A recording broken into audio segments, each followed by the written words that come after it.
We are in Bucks County, Pennsylvania right now. We are driving to our photo shoot. We are going to be shooting a model in a field. It's going to be typical THP neo-Victorian fashion with a bird cage on the model's head.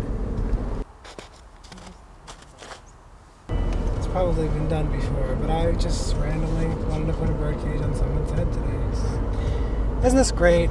Owning your own business. You get to do whatever you want. You get to be your own boss. Today, I'm going to make someone have a bird cage on their head.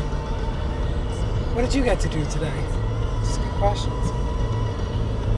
My work was never really well received in college because it is so out there and avant-garde, and some people find it offensive, and it's very in your face and very political. But my fondest memory of college was being the underdog and winning first place in the student print competition out of the entire school. I remember that moment. I was standing there and the curtains opened and it was like my self-portrait, and it was just like Taylor Horne. It was like, oh my God, this is crazy. Like I remember running down the aisle and I was like, this is insane. Like this is like gonna be the start of my whole life. Like I actually did it.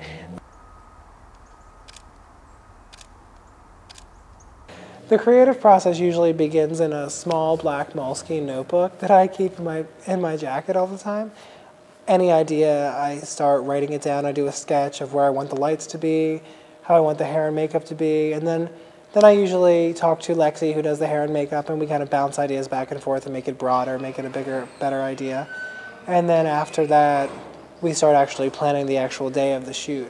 And then once that actually comes together, we figure out how we can pull all of the creative processes, all of the hair and makeup, all of the styling, all of the clothing, the location, the set, and the lighting. We try to pull that all together for a certain message and try to figure out how we are going to best tell our story. Stick your neck out. My ideas come from a lot of things, a lot of different inspiration, whether it's, a magazine article that I read, or a film noir that I saw, or maybe it was a song that I heard.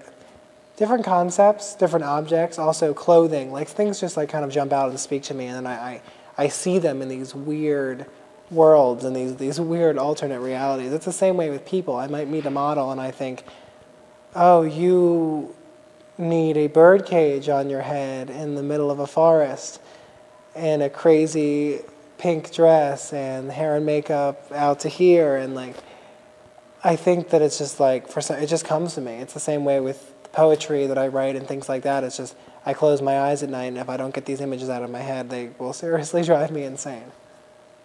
I would tell students that are studying in a visual arts or anything artistic to run for your life and get a new major, because you're not going to make any money, and I hate to be the bearer of bad news, and I hate to be the reality check, but if you're hoping to make it big the day after you graduate, that's actually not going to happen.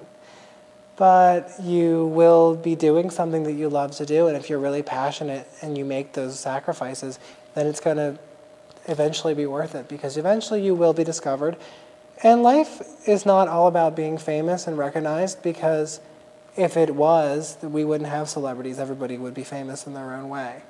So I think that the greatest thing is finding something that you love to do, that you absolutely adore, and that you're driven and passionate about. And that's really, at the end of the day, all that matters.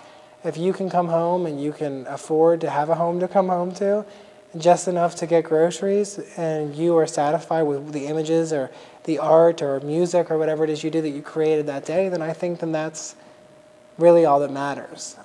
I mean, that's what thrift stores are for, right? Go shopping, wear rags if you have to. I think that money, just pour everything into what you have and you'll get the most out of it. Yeah, and of course in the next 10 years I'd like to be on the cover of Vogue, but that's, every pipe dreams, right? But I really think that I can make it happen. I think if you're driven and you really focus on something with all of your energy, eventually you've got to get something for that, right? So hopefully my dreams will come true. I've been dreaming them for so long. I'd like to wake up and them actually be a reality. Ain't that kind of movie, honey? Place is full of artists. Hey artists, you got $1? Didn't think so.